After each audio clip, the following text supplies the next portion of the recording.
Jérémy Cabot se prépare. Merci. Mes chers camarades, je vous adresse le salut fraternel des syndicats FO de Valais-aux-Blois, Toyota et PSA Valenciennes, et de la Fédération FO de la métallurgie, au sein de laquelle j'exerce les fonctions de secrétaire fédéral en charge de l'automobile. Je suis mandaté pour voter le rapport moral et trésorier. Yves, je voudrais te remercier.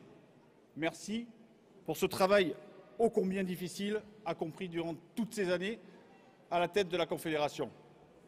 Merci également pour ton accompagnement en visite sur des sites comme Renault Douai ou STA, et je pense également au site de Stellantis à Ordin et Valeo.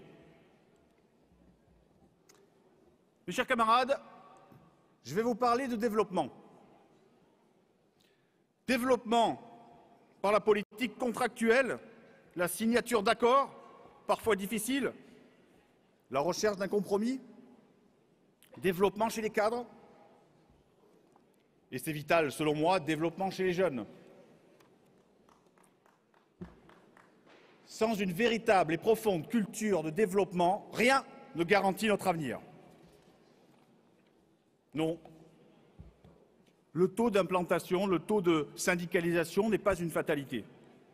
Dans les années 70, on n'est pas là ni au XIXe siècle, ni même au début du XXe siècle, le taux de syndicalisation dépassait les 20%, à méditer par rapport aux 8% actuels. Alors, comment peser sur les réformes à venir? Cela a été évoqué. Représentativité, monopole syndical au premier tour, retraite. Comment répondre au mieux à ces défis? Comment préparer le syndicalisme de demain? Au-delà des mots et des chiffres, qu'en est-il véritablement de notre progression? Mes chers camarades, pour ma part, je ne crois pas au produit miracle. Je ne crois pas à l'idée lumineuse qui va nous faire gagner 5 ou 10 points d'un coup. Non, de ce point de vue-là, je pense que le pragmatisme est le plus efficace. Lorsque j'exerçais les mandats de délégué syndical au sein de mon entreprise et puis, plus tard, secrétaire de syndicat, ce qui marchait, c'était le contact, le rapport humain, corrélé aux résultats obtenus par le syndicat dans l'entreprise. Résultats obtenus sur les conditions de travail, sur les salaires, mais aussi sur l'emploi, sur la préservation de l'emploi. Dans l'industrie, nous sommes confrontés à une concurrence féroce. Les usines automobiles françaises sont concurrencées par les pays de l'Est, par les pays du sud de l'Europe, qui connaissent, vous le savez, ce n'est pas une surprise, des garanties sociales nettement moins avantageuses que les nôtres. Chômage, maladie, pas de salaire minimum. Cette concurrence basée sur le doping social, parfois, souvent même déloyal, est féroce. Et elle nous amène à des situations économiques extrêmement difficiles. Et nous nous battons tous les jours pour assumer nos responsabilités, comme parfois la signature d'accords difficiles. Oui, je pense notamment à mes camarades de Valeo. Je pense aussi à mes copains de Dirichebourg qui sont montés à la tribune tout à l'heure. Alors non, nous ne nous résoudrons pas à la fermeture de sites. Le développement, ça passe par la signature, parfois par la signature d'accords difficiles, parce qu'ils permettent le maintien des emplois en France.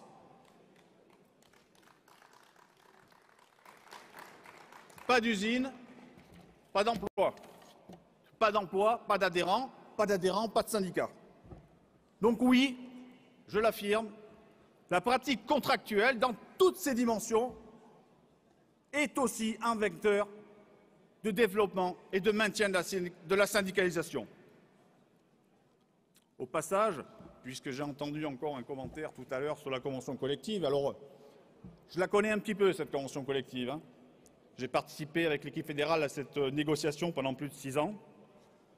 Donc, réjouissons-nous de la signature de cette convention collective qui apporte des nouveaux droits et qui en maintient beaucoup pour tous les salariés de la branche.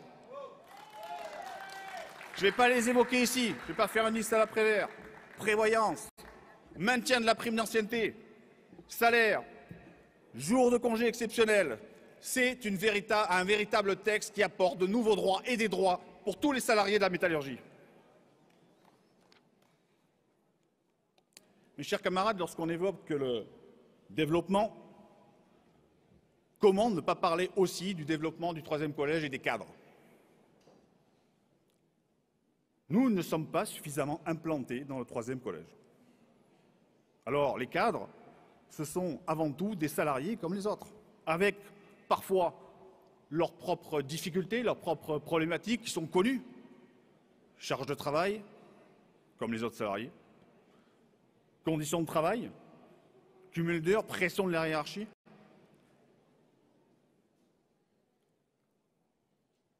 C'est un leurre de penser que nous progresserons en adhésion et en voix chez les cadres en leur promettant le grand soir, en leur offrant des drapeaux ou des palettes pour la cheminée. Ici encore, le contact et l'échange sur le terrain feront la différence. EFO, ça a été rappelé à la tribune, est un syndicat intercatégoriel. Et EFO doit défendre les cadres. Enfin, mes camarades, j'en terminerai par le développement des jeunes salariés.